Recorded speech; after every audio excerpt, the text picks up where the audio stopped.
Saan? Ah, sa ganyan? Kasi di ba may turok na yun?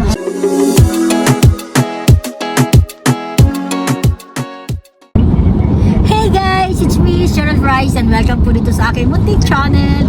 So ayun, ilang araw na tayo naglalakad ng document si Jenny. At lagi tayong yacht po. Aalis na umaga, uwi ng gabi. So ayan, ang aming dalaga, Tolug na tulog. Tapos nasa harapan si nanay at saka ang aking tatay. So ayan. Ngayon papunta tayo ulit sa Espanya, Intramuros at sa Malabon. So ayan, mahaba-habang process na naman. Pero sana matapos na. So ayan, update lang sa aming isang linggong buhay. Grabe, ang daming dugo na kinuha sa kanya sa medical nung Monday. Today is Thursday. So ayan, 4 days na tayong parot parito. Luwas ng luwas. So ayan. Kagabi, kala niya lalagnatin siya. Ang bigat daw. Ang bigat ng kabilang kamay niya. Parang 4 yata na ganun kadaming dugo daw yung kinuha sa kanya dun sa medical. Tapos 4 na injection. Tapos injection na naman ngayon. Ayun, grabe. Kaya ayan siya. Sakit pa ng mga braso niya. Tapos another injection na naman today. Ganun pala kahirap magproseso ng internship pag sa ibang bansa ka mag-internship. Ayun. So ayun, nag-aaral siya sa FEU at 4th year college na siya ngayon. So ayun, unahin na natin sa sa HP Precision para sa kanyang another physical examination. So ayan guys, nandito na kami sa HP Precision para sa medical ng aming dalaga.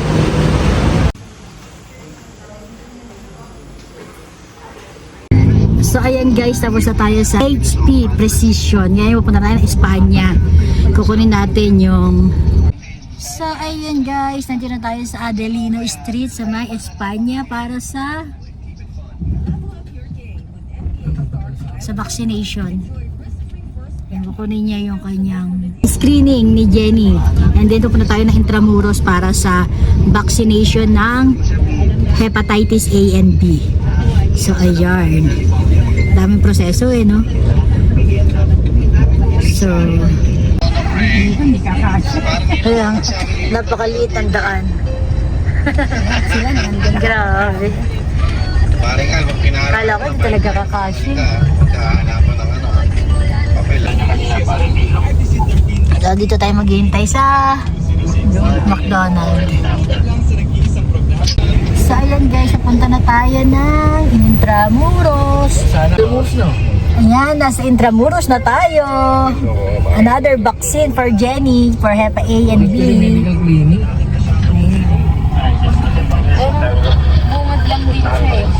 Sini-search pa nila yung exact location. Circle na. Yan, naalala mo na yan. May ganyan din sa Macau na ganyan istura eh. Yung kanyunan. May mga ganyan din, may mga kanyunan. Parang ganito na itsura nun eh. Yung sa Macau. Ayan guys, dito siya magpapa-injection sa Victory. Ayan yan. Yung cellphone mo, ayan. Mama mo kasi namin yung bag.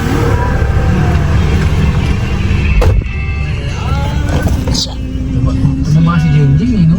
Pumayat nga yan eh. Umat, mataba nga. Hindi kaya.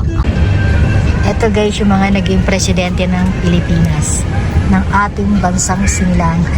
So ayan, si President Duterte, si President Noynoy Aquino, si President Macapagal Arroyo, si President Erap Estrada, si ayan guys, si Marcos, so ayan.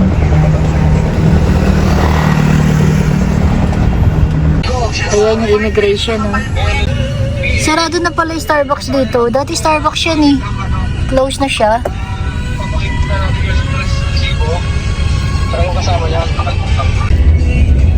pick upin na natin si Jenny. At ayan, tapos na yung kanyang vaccination. Naglibot lang tayo sa buong Intramuros. Kapatan, hindi talaga mahal. Sana ito pala. Dito ka nasakay? Dito ka sa kabila? Sa kabila na? Ano pala may ano, Mumbai pala sa kayo nun, lumabas na ito. Ano, masakit? Sobrang sakit? Bakit? Sabi. Pwede ka kumain na ano. Wala lang. Bawal ka pa rin na malansa? Lalagnatin ka daw, hindi. Depende daw sa'yo. Ilan ang tinurok sa'yo? Dalawa. Tapos ano tawag dito? Yung Hepa B lifetime. Yung Hepa A, may second dose pa ako sa August 30. August 30? August 30. So okay lang sa ano yun? Okay lang sa Tatanong ko nga sa ano. sa FEU? Tatanong ko nga. Kasi ano daw yun, tawag dito. Depende daw kasi sa katawan mo kung gaano katagal ang ano sa'yo yung vaccine. Hindi naman kasi daw ito matagal ng lifetime, mga ilang months lang daw talaga. May second dose pala. Second dose, ano pa? August 30, layo at 30 days. Nagpa-first dose ka na. Oo. Eh, di ba sa ano na pasahan? Sa aquator na? Kaya nga eh. Meron naman akong ano, isang dose eh. Okay na yun. So ayan guys, pauwi na tayo. Yan, resulta na yan, wala pa. Wala, ano lang yun eh. Vaccine lang yun eh. So okay na yan. Sobrang sakit? Buti nga kagabi hindi ka nilagnat eh. Masakit talaga yan. Dito tinuro ko. Kasi pa. Saan? Ah, sa ganyan? Kasi di ba may turok May daw. ugat, sabi ugat. Buti hindi sa ugat. Sa ano nga, sa ilalim ng braso. Kasi ako nung si Hepa, nang ano ko ng Hepa, sa ugat. Kaya masakit. Paibat yata dito. At tag-isang braso? Yan na isa. Ilan bang hotel ang meron sa Hong Kong na ano ng FEU? 8 yata or 7? 7 7 or 8? Naulan na. Okay nga yun. So ayan guys, stop over tayo dito sa Mr. P. Yan, kakain tayo ng bulalo. Yan, na-tsempohan natin, medyo maikli yung pilay, kaya gawa na tayo sa loob.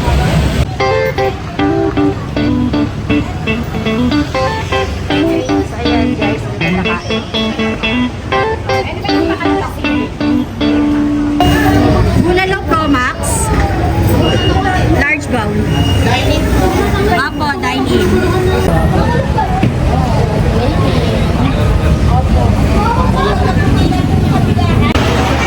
Yan, box coffees, ang dami.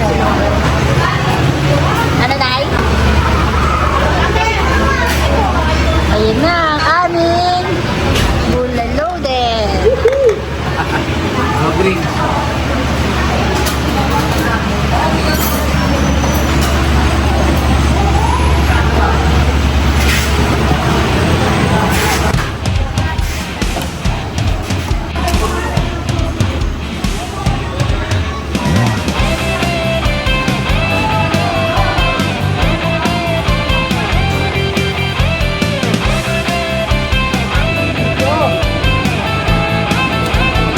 Ayun. Grabe yung mukha ko, sobrang hapde. Pumila ako para sa take out. Ayun, para matikman naman nila yung bulalo dito sa Quiapo na trending na trending. Actually, hindi ako makain ng kahit anong hayop na apat ang paa. Sabaw lang talaga yung tinikman ko. So, ayun. Masarap ba, Nay? Ano, Nay? Masarap ba? Medyo lang. Medyo lang. Si tatay din sabi niya hindi ganun kasarap eh. Pero okay rin naman. Ikaw, Jeng? Ano, masarap hindi? Masarap? Si Jenny nasarapan siya. Yung unang sabaw, lasang-lasa yung baka eh. Pero yung mga dinadagdag na lang na sabaw, hindi na siya ganun ka-ano eh, ka-purong ano na no? Parang meron ng halong ano, pero ayun. Pero okay din naman. Sa 605, 4 na kami. Pwede na. 8 kanin, no? Only rice yun ha. Only rice, only sabaw, at meron siyang libreng 4 na soft drinks. And then, yung pinaka-bulalo niya, merong 3 bone marrow. Yarn. So yun guys, ito ko na po tatapusin ang ating video for today. Kung nagustuhan nyo ang video na to, please give it a thumbs up and don't forget to subscribe. So ayan guys, ciao!